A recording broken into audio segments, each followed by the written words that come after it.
Well, the Border-Gavaskar Trophy 2024-25 has officially ended and it has gone into Australia's favour. 3-1 is the final scoreline of the series. India, apart from that first victory in Perth, could not manage much to show in the last 4 test matches of the series. After 10 long years, Australia has laid their hands on that trophy. For India, there have been a lot of issues both on the field, off the field, team selection, team management, captaincy, a lot of issues. We are going to talk about 3 divisions of those Indian players. In total, 17 players featured in this Border-Gavaskar Trophy for India across the 5 test matches that were played. The 3 divisions are the number 1 being the standout players who did brilliantly well for Team India in this series. Then comes the group of players who obviously could have added more to the team's cause, but they did decently well for Team India. And then number 3 are the players who were miserably out of form, who could not contribute for the team's cause with the bat, with the ball, or in any way possible. Starting with the standout players, the first name has to be of the captain, Jasprit Bumrah, and captain because he led India in 2 of the test matches. He won 1 out of them but lost the second one, in which he had to sit out on day 5, which was a big factor in Australia winning that test match.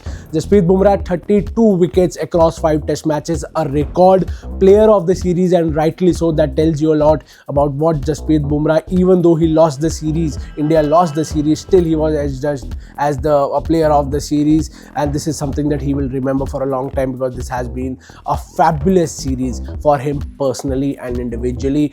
It was in this series that he crossed 200 test wickets under an average of 20, which makes him the first fast bowler in the history of the game to do so. So a great series for Jasprit Bumrah. After Jasprit Bumrah, it was the debutant Nitish Kumar Reddy who played brilliantly well.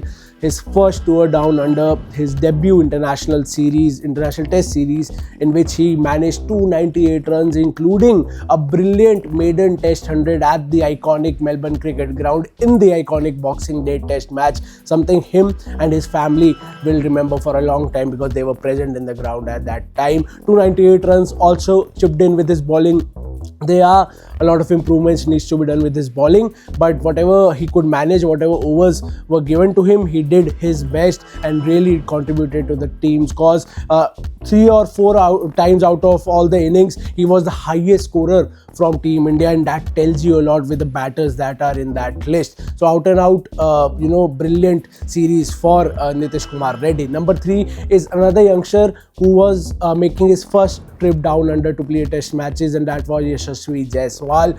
He has been in the international scene for the last 2 years, made a mark for himself, probably one of the few players who are an automatic selection in India's Test 11. Jaiswal did brilliantly well in this series. 391 runs across 5 test matches. Obviously could have done way more, but on his first trip down under, which is a tough task because you need to acclimatize yourself to the Australian conditions, there he went on to score 391, including a brilliant 161 in the second innings of Perth, and then apart from it, 2 brilliant innings which unfortunately ended in the 80s. One was the run out with Virat-Kohli, but he did show that he belongs to the international arena if he hadn't up till now, and playing in Australia in that way is something that shows a lot of promise. So these 3 were the standout players. Now come to the players who did decently well and could have added more, starting with KL Rahul, who opened the innings in the first match along with Jaiswal, made a brilliant 200 run partnership with Jaiswal and forced Rohit Sharma to come down at number 6 in the second test when the Indian captain returned after missing the first test.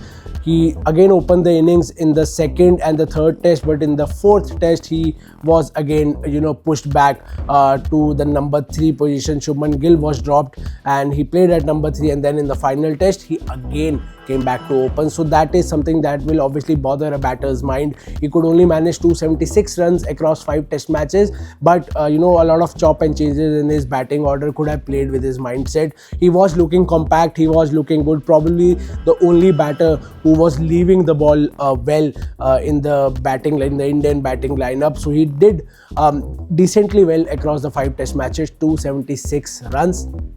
After that comes in Mohammad Siraj. Now Mohammad Siraj is an enigma, because when you look at him, many fans were furious with the way he was playing, because they were not happy with how he was not able to complement Jasprit Bumrah with the new ball as being his new ball partner across the 5 test matches. He was not fans were not happy with his performance, although he has taken 20 wickets and he has played all the 5 test matches, and it's not easy for a fast bowler to play 5 test matches. So the workload was very heavy, and 20 wickets is not a small feat. Obviously, when you compare it to Jasprit Bumrah, 32 and 20, it will look big, but 20 wickets is a decently done job. So credit to him for at least putting up a show and contributing in a way that he could for Team India. So all in all, a decent series for Mohammad Siraj as well.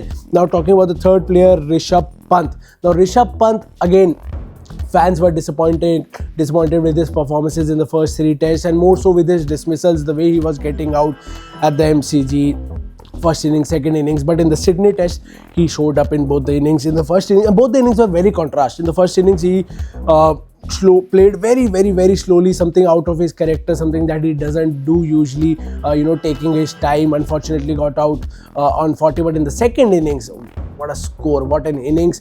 He played it like a T20 iron knock, and across the 5 test matches he could only manage 255 runs, but the Sydney test is something that really put on something memorable for Rishabh Pant, because he played 2 very good innings, and that is the reason that he did decently well. Obviously, it's a very rare flop series for Rishabh Pant, because he usually scores big when he goes to Australia or England. He loves to score overseas. Unfortunately, couldn't do so in this test match.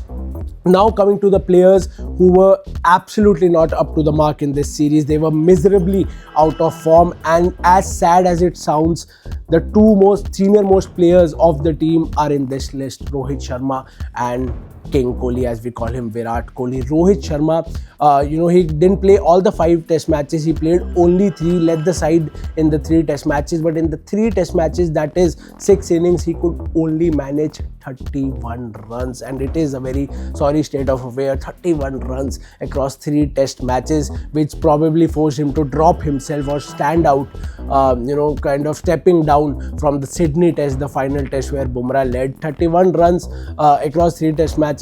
And this is something that is forcing people to ask whether he should retire or not. And then his partner, the other senior batter, Virat Kohli, who scored 190 runs in this series, which includes 100 at Perth.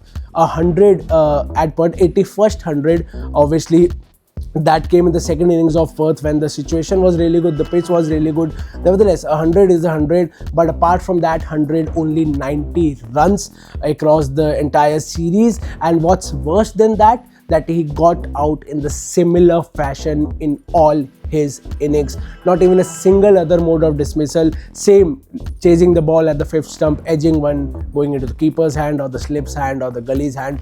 And that is something that has again forced the fans to ask if Virat Kohli now should step away from Test cricket or not. So a horrible series for Rohit Sharma and Virat Kohli. These two needs to obviously look at their red ball form and then make some decisions. This is what the fans are thinking. This is what the fans are asking. Apart from these two, a youngster who was touted to be the next big thing, the next in legacy, who will take Virat Kohli's legacy forward, Shubman Gill, another big disappointment for Team India. He couldn't do much in this series. He couldn't add much in this series, and this is something that will really bother him and Team India. He is the future. He batted at number 3, was dropped for a test, didn't play the first test because of an injury, drop of the Boxing Day test because he was not doing good, made a comeback in the Sydney test but got out in a very poor fashion in both the innings. So that is also a major cause of concern for Team India. So these are the players who did either brilliantly well or decently well or miserably bad throughout the series. Obviously, now the decisions will be taken. What will happen with the senior players? Will they play the domestic tournaments? Will they play Ranji Trophy? Will the youngsters like Shubman Gill go on to play the domestic tournaments? These are the big question mark obviously looming over all these players. So we'll have to wait and see what is in store for all these players in future, whether we'll see him see them in the England series. Who will go to the England series? It's a five match test series. We'll have to wait and see.